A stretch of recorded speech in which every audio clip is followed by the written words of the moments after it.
بسم اللہ الرحمن الرحیم۔ السلام علیکم ورحمۃ اللہ وبرکاتہ۔ عابد راضی چینل کی طرف سے آج میں اپنے دوستوں کو رسول اللہ صلی اللہ علیہ وآلہ وسلم کا ایک فرمان بتاؤں گا۔ آپ دوستوں نے اس پر ضرور عمل کرنا ہے۔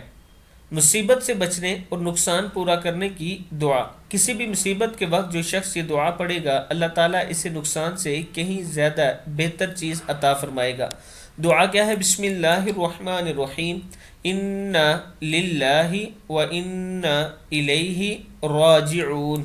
اللہم اجرنی فی مصیبتی واخلف لی خیرا منہا الا اخلف اللہ لہ خیرا منہا۔ صحیح مسلم کی حدیث ہے۔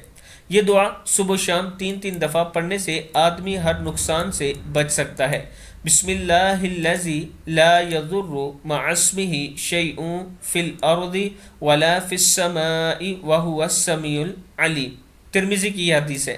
میں اپنے دوستوں سے گزارش کروں گا کہ اس پر آپ نے ضرور عمل کرنا ہے اور اس ویڈیو کو بھی آگے شیئر کریں۔ السلام علیکم ورحمۃ اللہ وبرکاتہ۔